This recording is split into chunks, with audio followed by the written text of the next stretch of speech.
Seguramente te ha pasado alguna vez que estás sentado frente a otra persona, tal vez un amigo, un familiar o incluso un desconocido en un café, y aunque sus palabras suenan en el aire, tu mente está a miles de kilómetros de distancia. Miras tu teléfono de reojo, piensas en los correos que no has contestado o en lo que vas a cocinar por la noche. Estamos físicamente ahí, pero no estamos presentes. Sentimos esa pequeña punzada de culpa, esa incomodidad silenciosa de saber que estamos perdiendo un hilo invisible que nos une al otro. Vivimos en un mundo que corre demasiado rápido, donde las imágenes pasan frente a nuestros ojos a la velocidad de un parpadeo y donde creemos que saber lo que pasa al otro lado del planeta consiste en mirar una foto borrosa en una red social. Pero hay algo en el acto de detenerse, algo casi revolucionario en el simple gesto de observar con atención, que nos devuelve la humanidad que la prisa nos quita. Imagina que en lugar de tomar una foto rápida que olvidarás en 10 segundos, decides sentarte con un papel y un lápiz frente a alguien que ha pasado por un dolor que no puedes ni imaginar. Al principio, hay un silencio extraño, un poco pesado. Empiezas a mirar el contorno de sus cejas, la forma en que la luz se refleja en sus pupilas, las pequeñas arrugas que nacen en las comisuras de sus labios. Mientras tus manos intentan traducir esas líneas al papel, la otra persona empieza a hablar. No es una entrevista apresurada para las noticias de las 8, es una conversación que respira.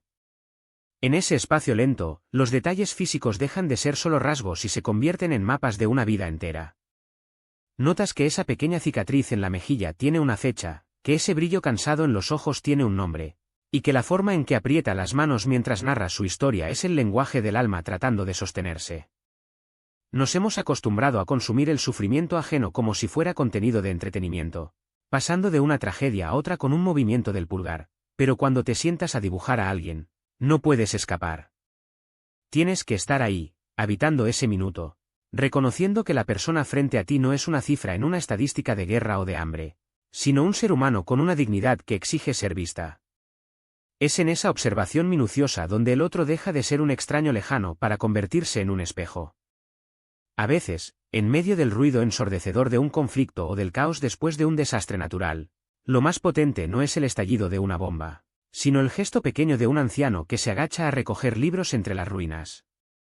Podríamos pasar de largo, ver solo los escombros y el polvo, pero si nos detenemos, vemos a un hombre de 70 años apilando cuidadosamente volúmenes mojados en un jardín de rosas destruido. Él no quiere salir en los titulares. Solo siente que esos libros son alimento para el espíritu y que no se pueden dejar tirados como si fueran basura. Al dibujarlo, al pasar tiempo viendo cómo sus manos nudosas sostienen el papel manchado, entendemos algo que ninguna cámara puede capturar por sí sola: la resistencia humana se esconde en la ternura, en el orden que intentamos imponer al desastre. Es un recordatorio de que, incluso cuando todo parece perdido, seguimos buscando belleza, seguimos buscando sentido. Ese encuentro nos obliga a preguntarnos qué haríamos nosotros en su lugar, si tendríamos la misma delicadeza para rescatar una historia ajena mientras la nuestra se cae a pedazos.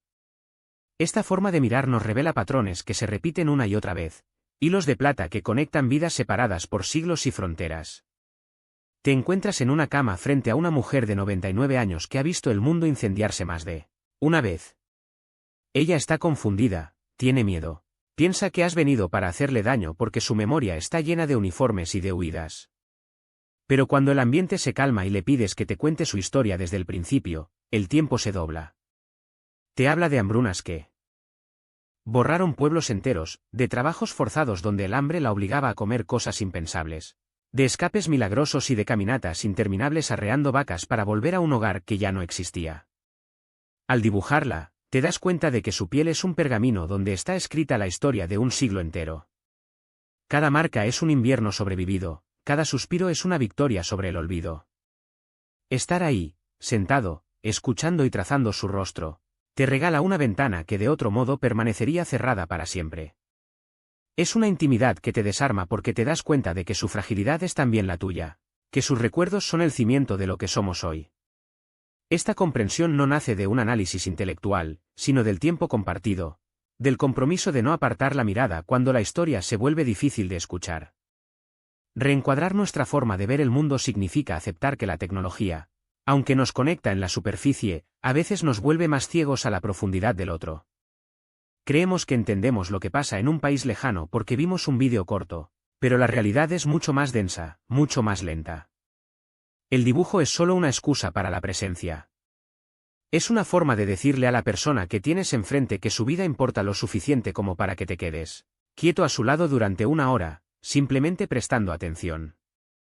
Ese acto de prestar atención es quizás el regalo más grande que podemos hacernos los unos a los datos en un tiempo donde todos compiten por un segundo de nuestra distracción.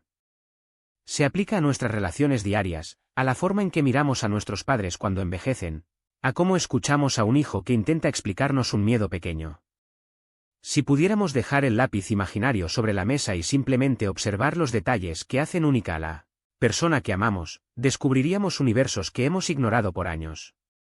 Aprenderíamos a ver la valentía en el cansancio del que llega de trabajar, la esperanza en los ojos del que empieza algo nuevo, y la paz en el silencio del que simplemente está presente. No necesitamos viajar a zonas de conflicto para practicar esta mirada.